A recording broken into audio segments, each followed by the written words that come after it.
एक ऐसा शख्स जिसके कपड़ों पर कोर्ट ने बैन लगा दिया था।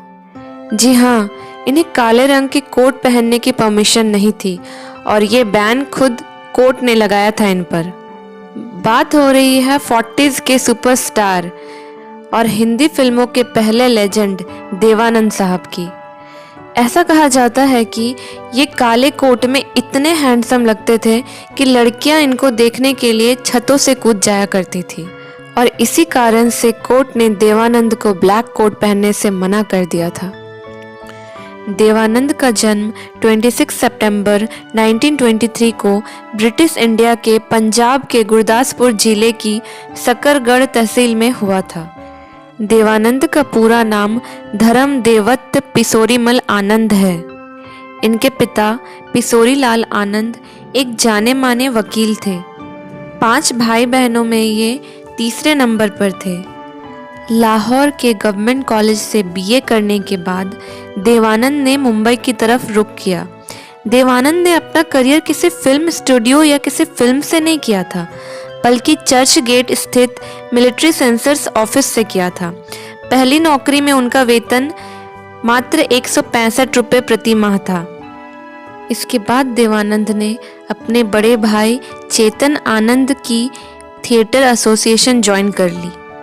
देवानंद अशोक कुमार से बेहद प्रभावित थे और उन्हीं के एक्टिंग को देखकर देवानंद ने यह तय कर लिया था कि उन्हें एक एक्टर बनना है।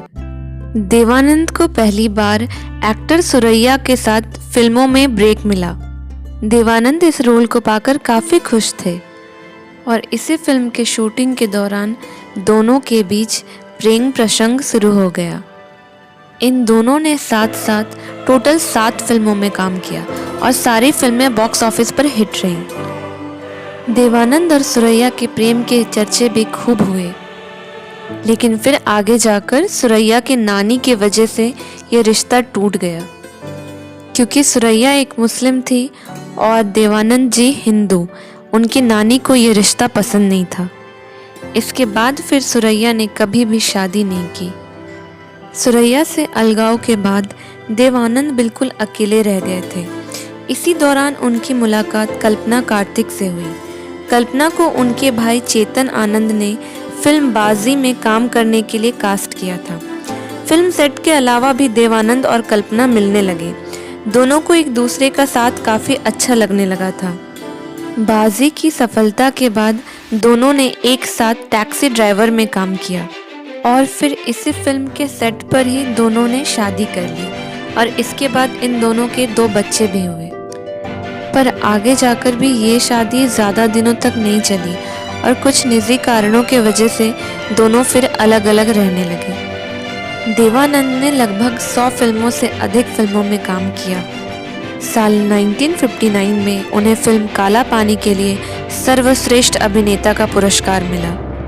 इसके बाद साल 1967 में फिल्म गाइड के लिए उन्हें दूसरी बार सर्वश्रेष्ठ अभिनेता से सम्मानित किया गया। साल 1992 में film fair life time achievement award से इन्हें सम्मानित किया गया। साल 2003 में दादा साहेब फाल्के अवार्ड और साल 2001 में देश के चौथे सर्वोच्च सम्मान पद्म भूषण अवार्ड से इन्हें सम्मानित किया गया। देवानंद के जीवन की आखिरी फिल्म रही चार्जशीट। देवानंद के बारे में एक और किस्सा काफ़ी फेमस है।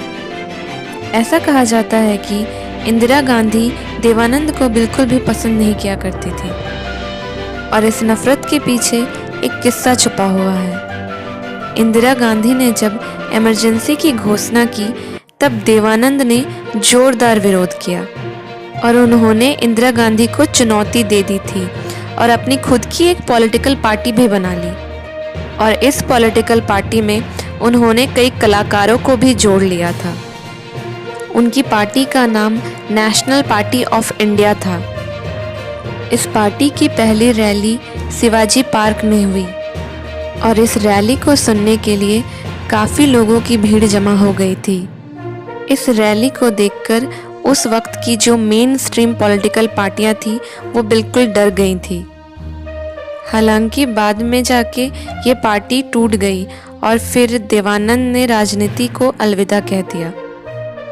देवानंद के फिल्मी करियर की कुछ बेहतरीन फिल्मों में शामिल है बाजी, हेरा फेरी, ज्वेल थीप, हम दोनों, काला पानी, तेरे Ghar Ke Samne, taxi driver, paying guest, CID, Funtoosh, guide, Johnny Mera Naam, प्रेम पुजारी, तेरे मेरे सपने, हीरा पन्ना, छुपे रुस्तम, तीन देवियाँ, आनंद और आनंद।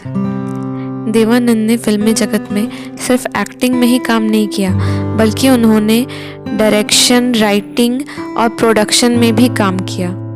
देवानंद साहब बॉलीवुड के एक ऐसे एक्टर रहे जिनका चार्म हॉलीवुड तक था।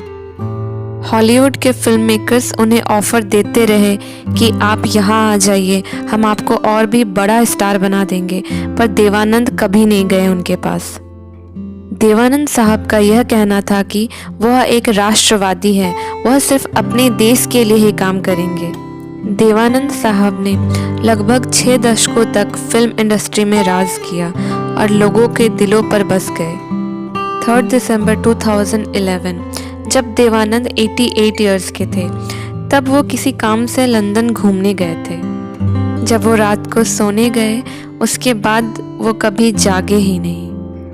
देवानंद के मौत से उनके पूरे फैमिली और उनके फैंस को बहुत बड़ा झटका लग गया था। आज देवानंद साहब भले ही हमारे बीच नहीं है, पर उनके जैसा हिंदी फिल्म जगत में ना अभी तक कोई और था और ना कभी उनके जैसा कोई आएगा। वो अपने बेहतरीन फिल्मों के जरिए हमारे बीच हमेशा जिंदा रहेंगे। अब इसी के साथ मैं अपना वीडियो एंड करती हूँ। Thanks for watching.